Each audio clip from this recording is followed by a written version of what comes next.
Hello students, कैसे हैं आप सभी लोग। मैं हूं Puja Singh and welcome back to my channel accounting master class. And this is the 63 lecture. ये मेरा 63 लेक्चर है of our 1000 MCQ series. And आज इस लेक्चर में हम डिस्कस करेंगे multiple choice question on the subject business environment. तो अगर आप टीजीटी की, पीजीटी की या यूजीसी नेट या कोई भी दूसरा सिमिलर कॉम्पिटिटिव एग्जाम इसकी तैयारी कर रहे हैं जिसमें business environment as a subject है, तो उसके लिए ये जो मेरी लेक्चर वीडियो सीरीज है ये आपके लिए काफी यूजफुल रहेगी। तो जरूर इसका फायदा उठाइएगा, खुद भी पढ़िएगा और फ्रेंड्स के साथ भी इन वीडियो लेक्चर्स को जरूर शेयर करिएगा। राइट, तो चलिए फिर बिना टाइम वेस्ट किए हम आज का वीडियो लेक्चर स्टार्ट करते हैं।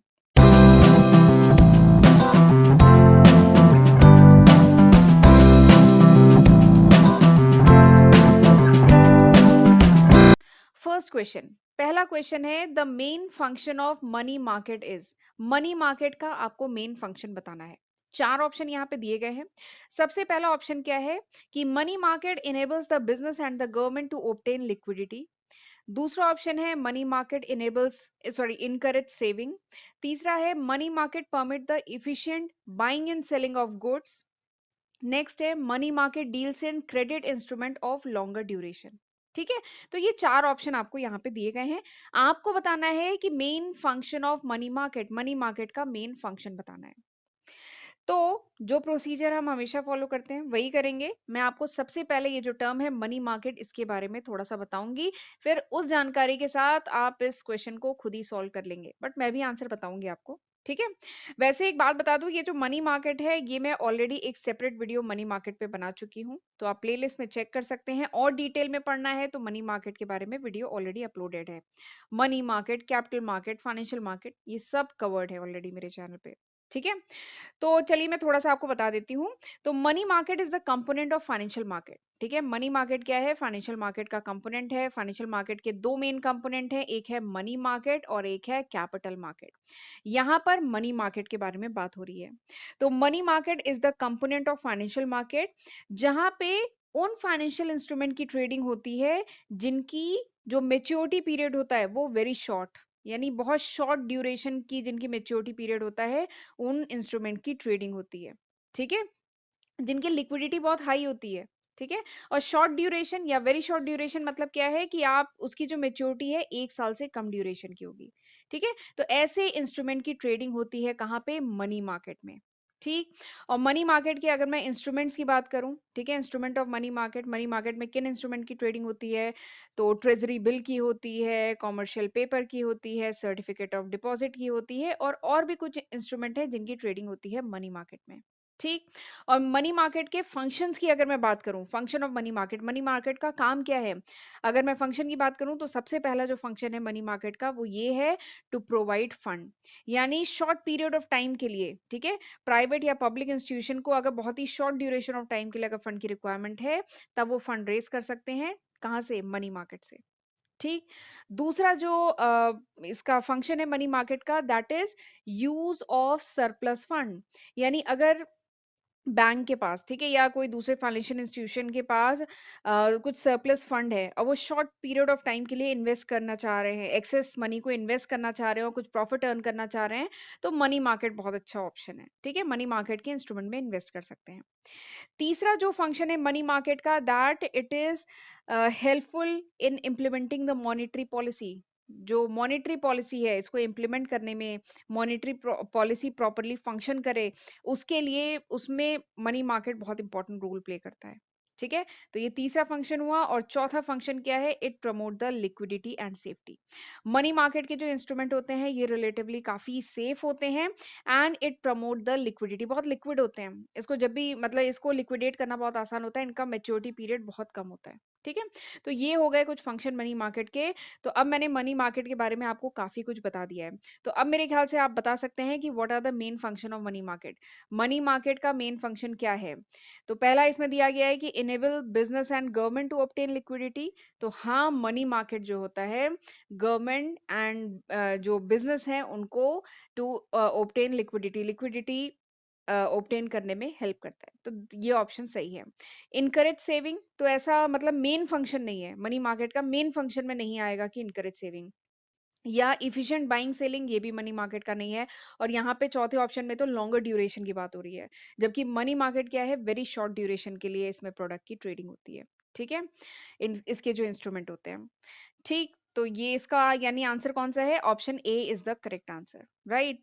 अच्छा, एक चीज और है, आज के लेक्चर का एक क्वेश्चन मुझे याद आ रहा है। मैंने देखिए आपको बताए इंस्ट्रूमेंट ऑफ मनी मार्केट, मैंने कौन कौन से इंस्ट्रूमेंट बताए आपको, ट्रेजरी बिल बताया, कॉमर्शियल पेपर बताया, सर्टिफिकेट ऑफ डिपॉजिट बताया, ठीक है।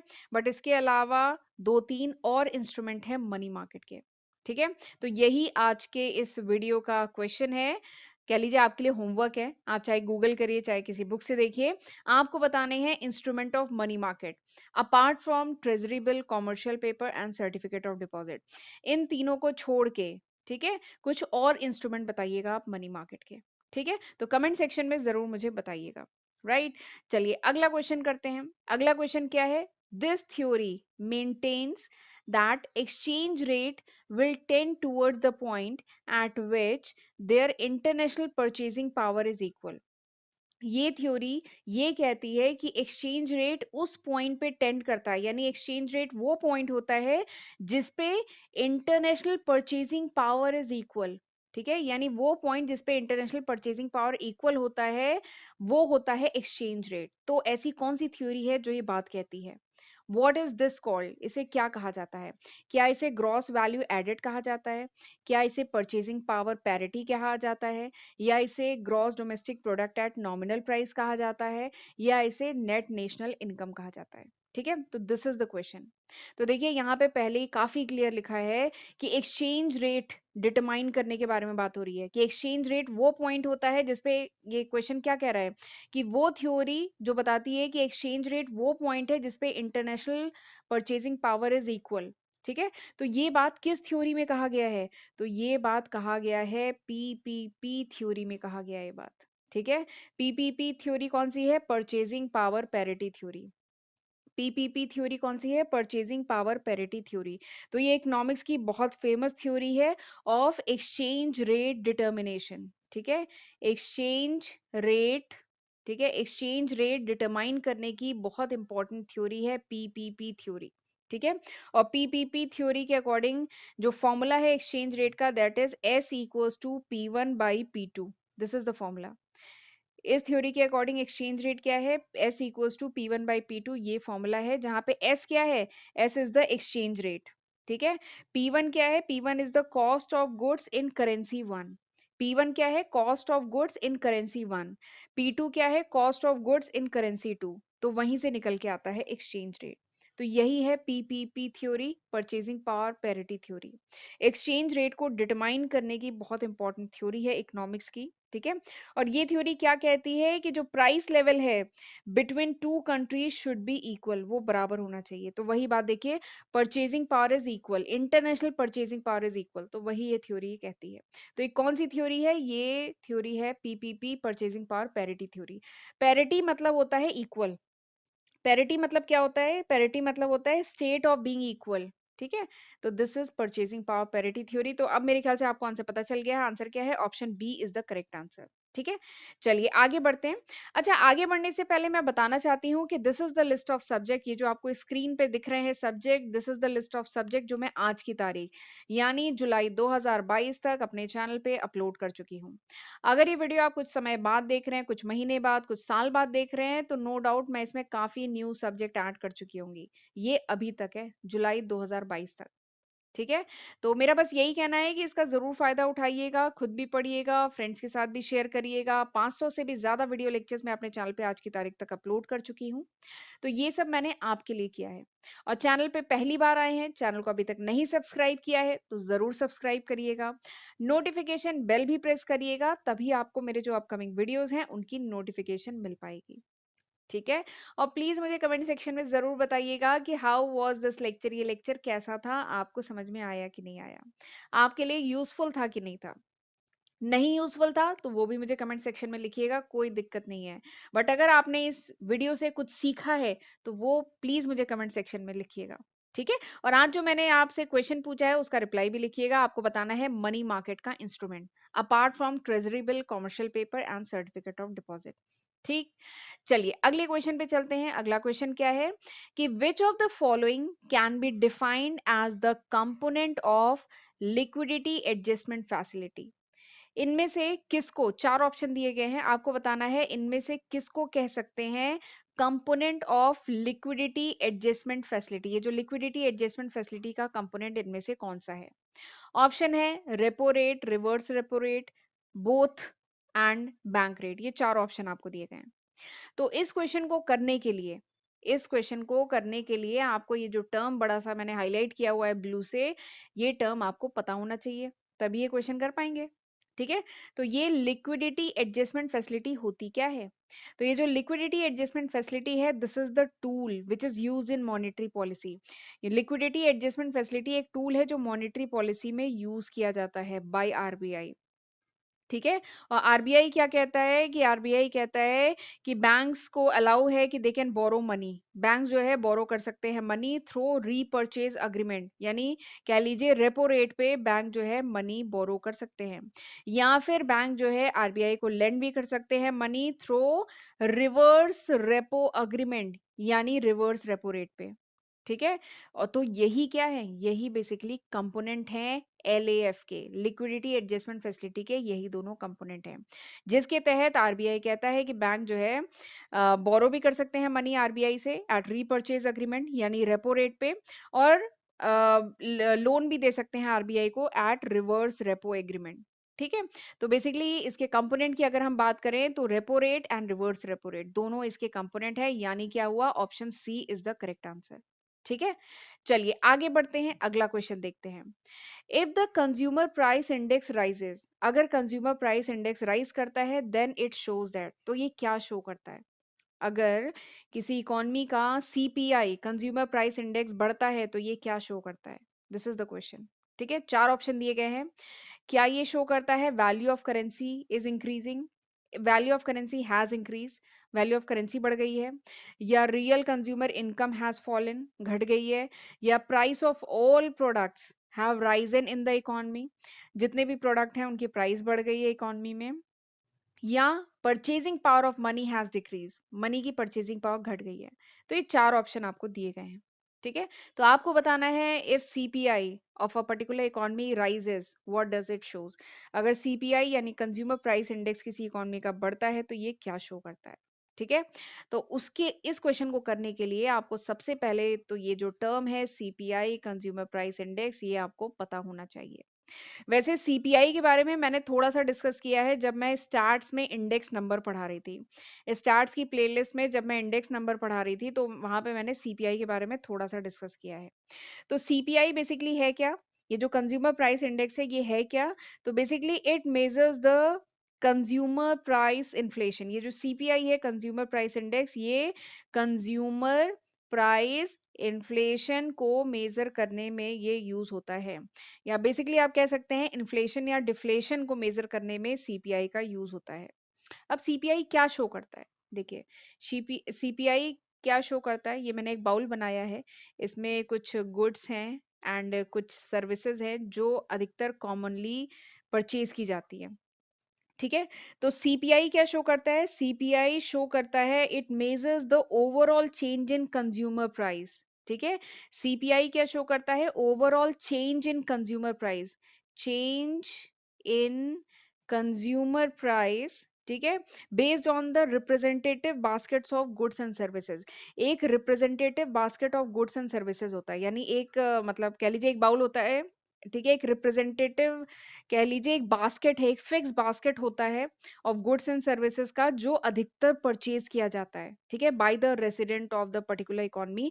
जो कोई भी पर्टिकुलर कंट्री है उसके जो रेसिडेंट जो भी नॉर्मली जो commonly goods and services avail करते हैं, परचेज करते हैं, उसका एक फिक्स बास्केट बनाया जाता है। और इस बास्केट में जो गुड्स एंड सर्विसेज हैं उनका जो एवरेज प्राइस चेंज हो रहा है, ये जो बास्केट है गुड्स एंड सर्विसेज का, इसकी प्राइस का जो एवरेज प्राइस, मतलब ये जो इसका जो एवरेज प्राइस चेंज हो रहा है ना, उसी को सीपीआई कहा जाता है। सीपीआई क्या मेजर करता है, average price change of this fix basket of goods and services. Average price change बताता है इस fix basket of goods and services का, जो कॉमनली लोग परचेज करते हैं किसी इकोनॉमी के, ठीक है, ओवर अ पर्टिकुलर पीरियड, किसी पर्टिकुलर ड्यूरेशन में, तो उसी को कहा जाता है सीपीआई। और CPI basically help in measuring the inflation and deflation, ठीक है, इन्फ्लेशन एंड डिफ्लेशन को मेजर करने में सीपीआई हेल्प करता है, कंज्यूमर प्राइस इंडेक्स, ठीक है। और मैं उम्मीद करती हूँ आपको इन्फ्लेशन पता है। इन्फ्लेशन तो पता है ना क्या होता है? महंगाई, हिंदी में कहते हैं महंगाई, इन्फ्लेशन, ठीक है। तो इन्फ्लेशन है क्या? Inflation is the decrease in purchasing power of currency, ठीक है। किसी भी करेंसी या मनी की जो परचेजिंग पावर कम हो रही है, पहले के 100 रुपए से आप कितना कुछ बाय कर सकते थे, लेकिन आज के 100 रुपए से मतलब बहुत कम अ, चीजें आप बाय कर सकते हैं। तो ये क्या है? परचेजिंग पावर घट गई है मनी की, ठीक है। तो दिस इज इन्फ्लेशन। इन्फ्लेशन क्या है? Decrease in purchasing power of money, ठीक है। और ये परचेजिंग पावर ऑफ मनी घट गई है, ये कैसे शो होता है? कैसे मतलब रिफ्लेक्ट होता है? ये रिफ्लेक्ट होता है increasing price of goods and services. क्योंकि आजकल क्या है, price of goods and services इतने ज्यादा बढ़ गए हैं कि पहले के टाइम में जो 100 रुपए से आप सामान खरीद सकते थे, आज के टाइम में वो 100 रुपए में नहीं मिलेंगे, ठीक है। तो इन्फ्लेशन क्या है? Decrease in purchasing power of money. तो अब मेरे ख्याल से आप समझ अम, चुके होंगे कि यहाँ पे अगर सीपीआई बढ़ता है तो इसका मतलब क्या है? सीपीआई बढ़ता है इसका मतलब क्या है? इन्फ्लेशन बढ़ रहा है। और इन्फ्लेशन बढ़ रहा है, ठीक है। सीपीआई बढ़ रहा है इसका मतलब क्या है? सीपीआई बढ़ रहा है यानी एवरेज प्राइस चेंज जो हो रहा है, जो basket of goods and services हैं उसमें, मतलब इंक्रीज आ रहा है, उनके प्राइसेस में इंक्रीज आ रहा है। इंक्रीज आ रहा है इसका मतलब इन्फ्लेशन बढ़ रहा है। इन्फ्लेशन बढ़ रहा है इसका मतलब क्या है? Purchasing power of money is decreasing.